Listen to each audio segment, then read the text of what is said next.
Bonsoir à tous, bienvenue dans cette deuxième rencontre des fraternités de l'Avent qui nous rassemble autour de ce thème, le Credo, à l'occasion du 1700e anniversaire du concile de Nicée-Constantinople. Je veux souligner au début de cette réunion que les paroisses de Brigné-Chaponneau et de Saint-Genis-Laval-Irigny collent de très près à l'actualité de l'Église parce que le pape Léon XIV a publié le 23 novembre dernier, c'est-à-dire dimanche dernier, une première lettre apostolique sur le concile de Nicée, en prévision de son prochain voyage, une lettre apostolique qui s'appelle « Dans l'unité de la foi », In Unitate Fidei. La question que avant la présentation de ce topo, je tiens à préciser que vous trouverez le lien du texte de ma présentation dans la description de la vidéo. La question qui va nous occuper ce soir est la suivante. Le credo ou l'écriture, faut-il choisir? Et pour commencer, je vous invite à vous étonner de ces quelques mots présents au milieu du credo, conformément aux Écritures. Les croyants viennent de confesser le Christ qui est mort, qui a souffert sous Ponce Pilate, qui est mort, qui est descendu aux enfers, qui est ressuscité le troisième jour, conformément aux Écritures. Cette expression, conformément aux Écritures, nous dit à première vue que le mystère pascal de Jésus, sa mort et sa résurrection, a été annoncé dans l'Ancien Testament, notamment la résurrection. Or, nous ne trouvons dans ces livres aucune annonce explicite de la résurrection. Bien sûr, nous pouvons lire certaines allusions à la résurrection dans les psaumes, par exemple dans le psaume 15, où il est dit « Tu ne peux m'abandonner à la mort, ni laisser tes amis voir la corruption ». Ou chez les prophètes, par exemple dans le récit du serviteur souffrant chez Isaïe. Jésus lui-même relira certains événements de l'Ancien Testament à la lumière de sa propre mort et de sa résurrection, comme par exemple le passage du serpent d'airain élevé sur un mât et qui guérit tous ceux qui élèveront leur regard vers lui dans le désert. Bon. Mais nous voyons ces annonces sont allusives ou allégoriques. Elles ne sont jamais explicites. Dès lors, cette expression « conformément aux Écritures » peut nous sembler au mieux audacieuse, au pire abusive ou même fausse.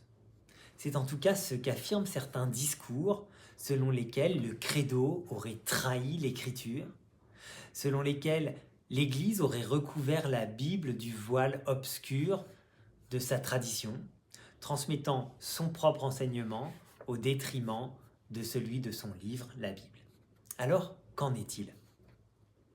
Bien pour nous chrétiens, cette expression « conformément aux Écritures » renferme une affirmation fondamentale, décisive.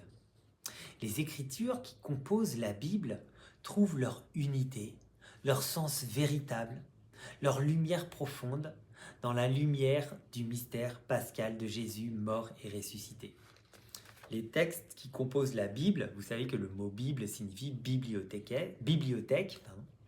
Les textes qui composent la Bible, sont très variés. Ils sont d'époques très différentes, de styles littéraires très différents. Ils ont des objets, des centres d'intérêt très différents, des tailles très différentes. Ils ont même été écrits dans des langues différentes. Dès lors, leur unité, si elle est réelle, si ensemble ces textes ne forment qu'une écriture, qu'une Bible, leur unité ne peut venir que d'un principe plus haut qu'eux. Chacun à leur manière, pour nous chrétiens, ils transcrivent l'unique parole de Dieu, cette parole que nous avons reconnue dans le Christ. En effet, les Écritures ne sont pas la parole de Dieu, elles en sont le canal privilégié. En lisant ces textes, nous nous mettons à l'écoute de l'unique parole de Dieu, le Christ. Et c'est pourquoi la lettre aux Hébreux explique au tout début, à bien des reprises et de bien des manières, Dieu dans le passé a parlé à nos pères par les prophètes, mais à la fin, en ces temps qui sont les derniers, en ces jours où nous sommes, il nous a parlé par son Fils qu'il a établi héritier de toutes choses. La parole éternelle de Dieu, que nous appelons aussi le Verbe, nous a rejoints sur nos routes humaines, en prenant notre condition d'homme jusqu'à la mort et en ressuscitant. C'est ce que, donc quand on dit la parole de Dieu, on l'appelle aussi le Verbe de Dieu. Ces deux expressions sont parfaitement synonymes. C'est pour ça que quand on écoute le début de l'évangile de Saint Jean, il est dit « Au commencement était le Verbe, au commencement était la parole, et le Verbe était auprès de Dieu, et le Verbe était Dieu, et la parole était Dieu. Et le Verbe s'est fait chair, et la parole s'est faite chair, c'est-à-dire la parole est devenue l'un d'entre nous. » Cet homme, cette parole faite chair, ce Jésus, est lui-même la parole de Dieu, transmise à travers les Écritures, et à l'école de laquelle nous voulons vivre lorsque nous lisons les textes saints de la Bible. Aussi, le christianisme n'est-il pas une religion du livre, contrairement à ce qu'on entend souvent? Le pape Benoît XVI le dit de la manière la plus claire qui soit, dans une très belle exhortation qui s'appelle Verbum Domini. La foi chrétienne, dit-il, n'est pas une religion du livre. Le christianisme est la religion de la parole de Dieu, non d'une parole écrite et muette enfermée dans une écriture, mais la religion du Verbe incarné et vivant. C'est lui, Jésus, qui est l'unique clé d'interprétation, de lecture de toutes les Écritures. C'est à sa lumière que nous lisons ces textes, que nous les méditons, que nous les proclamons, que nous les honorons aussi, par exemple, dans la liturgie, et que nous les chérissons. Partout, tant dans l'Ancien Testament, ou plutôt le Premier Testament, que dans le Nouveau, nous découvrons le Christ en qui le Père a voulu résumer tout son projet bienveillant d'amour pour l'humanité, comme le dit la lettre aux Éphésiens. Nous comprenons dès lors en quel sens profond les pères de l'Église trouvaient dans le credo comme un résumé de toute l'Écriture, un condensé de la foi recueillie à travers l'Écriture tout entière, comme dit saint Augustin. C'est à partir de notre foi en notre Seigneur Jésus que nous lisons la Bible. Ce n'est pas à l'école de textes anciens, gardiens d'une certaine sagesse, bien commun du trésor culturel de l'humanité, que nous voulons nous mettre, mais à l'écoute du seul Maître. Quand nous lisons les Écritures, nous écoutons la parole de Dieu. Nous ne lisons pas pour lire, nous lisons pour que ce soit l'occasion d'une écoute. C'est précisément cette foi au Christ, Verbe incarné, que nous professons dans le credo. Ce Christ qui nous a appris à donner au Créateur le nom de Père. Ce Christ qui nous envoie son Esprit Saint, qui nous aide à entendre à travers la lecture de ces textes, à entendre cette unique parole. C'est par l'expérience de la rencontre avec le Christ, mort et ressuscité, que les premiers disciples ont été conduits petit à petit vers le mystère du Dieu unique et Trinité. Et le credo, qui est l'expression condensée de toute notre foi, est la clé, est comme une clé d'interprétation de l'Écriture. La clé sans laquelle notre lecture de ces textes bibliques risque d'être fragmentée, voire même contradictoire. Nous retenons souvent du Concile Vatican II le souci de rendre plus accessible l'Écriture aux fidèles, de les encourager à la lecture de l'Écriture, à sa méditation. Et il a par exemple ainsi considérablement enrichi les lectures qui sont dites dans la liturgie, et notamment le dimanche, passant de 2 à 3 lectures chaque dimanche de l'Écriture.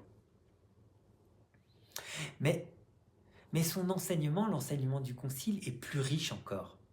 En effet, il nous apprend que c'est à la lumière de la foi de l'Église transmise par la tradition vivante, la transmission de la foi, c'est à travers cette foi qu'il nous invite à lire l'Écriture.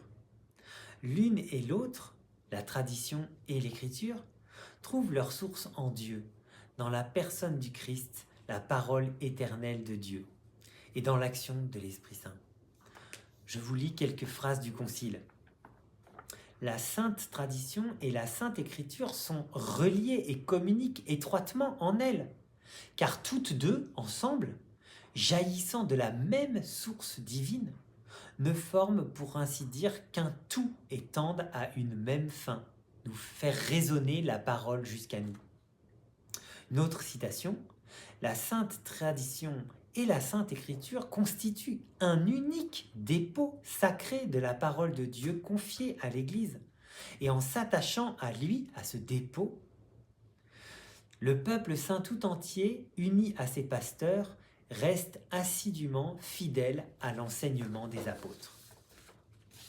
Concrètement, cela signifie qu'une lecture des textes bibliques qui n'est pas nourrie par la foi de l'Église n'est pas authentiquement chrétienne.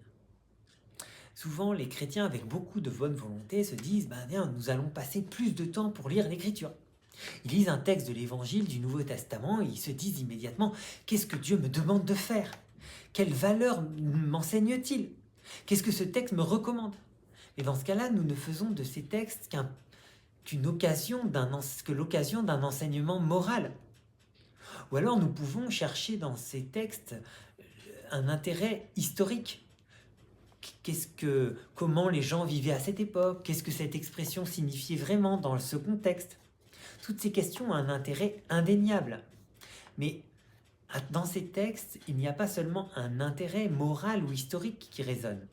C'est la parole de Dieu, celle-là même que Dieu nous a envoyée, Jésus le Christ, qui résonne, qui s'adresse à nous.